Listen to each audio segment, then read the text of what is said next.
नागपुर में पत्रकारों से बातचीत करते हुए महाराष्ट्र के महसूल मंत्री चंद्रशेखर बावनकुळे ने कहा कि मुख्यमंत्री देवेंद्र फडणवीस, उप मुख्यमंत्री एकनाथ शिंदे और सुनेत्रा पवार ने सभी अपक्ष उम्मीदवारों से चर्चा की है। उन्होंने बताया कि कांग्रेस से भी आग्रह किया गया है कि जहां उनके पास पर्याप्त संख्या बल नहीं है वहां चुनाव लड़ने पर पुनर्विचार करें। बावनकुळे ने कहा कि यह चुनाव पूरी तरह संख्या बल पर निर्धारित है और जिस दल के पास अधिक सदस्य है जीत उसी की होगी। उन्होंने दावा किया कि नागपुर सहित कई जिलों में स्थिति स्पष्ट है और महायुति के उम्मीदवार विजयी होंगे। साथ ही उन्होंने कहा कि भीषण गर्मी तथा पेट्रोल डीजल पर होने वाले खर्च को देखते हुए कई स्थान पर निर्विरोध चुनाव होना बेहतर रहेगा। माननीय मुख्यमंत्री देवेंद्र फडणवीस जी, एकनाथ शिंदे जी, सुनेत्रा पवार जी, आमचे अध्यक्ष रवींद्र चव्हाण जी यांनी सर्वच अपक्ष उमेदवाराची चर्चा केली आहे। या ऊपर काँग्रेसला आम्ही विनंती केली आहे की इतक्या उन्हाळ्यामध्ये आणि पेट्रोल डिझेलच्या क्रायसिसमध्ये ज्या ठिकाणी काँग्रेसची संख्या फाईट देण्यापुरती नसेल त्या ठिकाणी त्यांनी निवडणूक अनौपचारिक करावी अशी विनंती आम्ही काँग्रेस पक्षाला केली आहे। मला विश्वास आहे की ज्या ठिकाणी लढण्याची स्थिती नाही आहे शेवटी हे निवडणूक संख्याबळावर आहे आणि संख्याबळ महत्त्वाचं असतं, पब्लिक निवडणूक नाही आहे। ज्या पक्षाचे जेवढे सदस्य त्या पक्षाचा विजय आणि त्यामुळे चित्र स्पष्ट आहे। काही ठिकाणी नागपूरमध्ये स्पष्ट आहे, भंडाऱ्यामध्ये स्पष्ट आहे, चंद्रपूरमध्ये स्पष्ट आहे, अमरावतीत स्पष्ट चित्र आहे। महाराष्ट्रामध्ये 17 सीटवर चित्र स्पष्ट आहे की भाजपा महायुती निवडून येणार आहे। अशा वेळी मात्र ठीक आहे, पक्षाची भूमिका असतं, पण संख्याबळाचा विचार केला आणि पेट्रोल डिझेलचा क्रायसिस केला, काचेचा विचार केला तर निवडणुका होणे असं मला वाटतं। मी तेच सांगतो आहे की संख्याबळ खूप जास्त आहे महायुतीकडे आणि निवडणुकीत काही तथ्य नाही आहे। त्यामुळे मला असं वाटतं की काँग्रेसने अजूनही विचार करावा 3 वाजेपर्यंत, ज्या ठिकाणी शक्य होईल त्या ठिकाणी परत घ्या। काँग्रेसच्या मी सर्वच नेत्यांशी बोललो आहे आणि त्यांना विनंती केली आहे। निश्चितपणे काँग्रेस, उबाटा, शरद पवारजी सर्व विचार करतील आणि संख्याबळानुसार जर वागलं तर मला वाटतं की महाराष्ट्रामध्ये अनौपचारिक होऊ शकतं। सांगतो की आम्ही आमच्या अपक्ष उमेदवारांना कमी करायचा 3 वाजेपर्यंत सर्वच प्रयत्न करतो आहे। जे ऐकले नाही त्याचं बघू काय करायचं, पण जे मला वाटतं की 100% आमचे अपक्ष लोक ऐकतील, आमच्या पक्षाचे, शिवसेनेचे ऐकतील, राष्ट्रवादीचे ऐकतील आणि आपला उमेदवारी ज्या ठिकाणी जो लढतो आहे, भाजप लढते आहे तिकडे शिवसेना राष्ट्रवादी परत घेईल, काही ठिकाणी आमच्या लोकांनी भरला आम्ही परत घेऊ।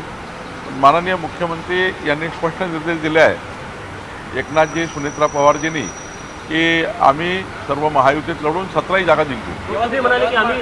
आम्ही कुठं हटणार नाही। 17 सीट भारतीय जनता पार्टी महायुती जिंकणार आहे। 17 सीटवर संख्याबळ आहे ना, कसं मागे येणार? समजा अपक्षांनी अर्ज वापस घेतले नाही तर कुठली कारवाई पक्षाकडून म्हणजे महायुतीकडून? त्या पक्षामध्ये आमचे पक्षाचे अध्यक्ष निर्णय करतील, त्या पक्षाचे नेते निर्णय करतील की अपक्ष उमेदवार वापस घेतला नाही तर त्या पक्षाचा अधिकार आहे। पण मला वाटत नाही की फार बंडखोरी वगैरे होईल, काही अपक्ष लढतील। अनेक ठिकाणी होऊन जाईल 3 वाजेपर्यंत आपल्याला स्पष्ट चित्र दिसेल की कोणीच बंडखोर नाही आहे। काहीतरी नाराज पाहायला मिळत काही नाराज नाही। काल भेट घेतली त्याच्या मुलाने माघार नाही, कालच भेट झाली, माझी झाली। अब्दुल सत्तार अत्यंत आनंदी आहे। काही थोडा मनमुटाव असतात, काही मतभेद असतात, पण मनभेद नाही आहे। मतभेदापोटी काही स्टेटमेंट येतात बाहेर, त्यामुळे मला असं वाटतं याच्यामध्ये फार काही अब्दुल सत्तारजी हे सिस्टीमचे लीडर आहे, त्यांनी संघटनेची सिस्टीम पाडली आहे। मला वाटतं एकनाथ शिंदेजींचा ते ऐकतील आणि विड्रॉ करतील। काँग्रेसचे उमेदवारसुद्धा हा विचार करतील की ही निवडणूक त्यांना लढून काय उपयोग आहे।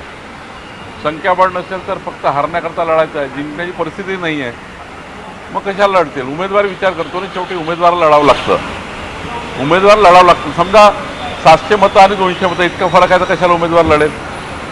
केवळ आपले मतं घेईल आणि घरी जाईल। त्यापेक्षा पेट्रोल डिझेलच्या क्रायसिसमध्ये नाही लढलं तर बरं असं वाटतं। आता तसं वन साईड आहे।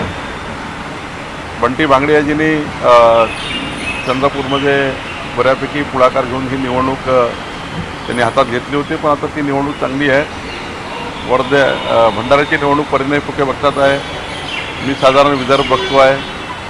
त्यामुळं मला असं वाटतं की विदर्भातल्या 5ही जागा महायुती जिंकेल. सोनाच्या चमच्याने बदामाचा ज्यूस पिऊन राहुल गांधी मोठे झाले आहे. त्यांना आर्थिक टंचाई काय होतं, गरिबी काय होते हे कळत नाही. आमचे पंतप्रधान नरेंद्र मोदीजी यांनी गरीब कल्याणाच्या मध्यमवर्गीय कल्याणाचा विचार केला आहे आणि देशाची स्थिती भक्कम राहील याची काळजी घेतलेली आहे. त्यामुळे राहुल गांधींनी यावर बोलणे म्हणजे हास्यास्पद आहे. राहुल गांधी दिन में भी बुरे सपने देखते हैं. सपना देखना चाहिए लेकिन सपने में जान होनी. बचपने से जन्म होते ही अमीरी में बड़े हुए राहुल गांधी को गरीबी समझती नहीं.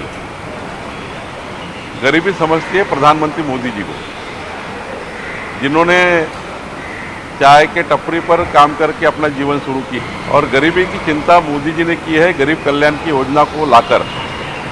और देश को श्रीमंत कैसा बनाना ये मोदी जी जानते हैं. तो राहुल गांधी जी को विनती है, जब तक मोदी जी देश में हैं, प्रधानमंत्री है, हमारे संरक्षक है, तब तक राहुल गांधी को देश की चिंता करने की ज़रूरत नहीं. वो अपने परिवार की चिंता करे, पार्टी की चिंता करे और बहुत ज़्यादा ये भानगढ़ में नहीं रहे कि देश का क्या हो रहा है. सब अच्छा हो रहा है.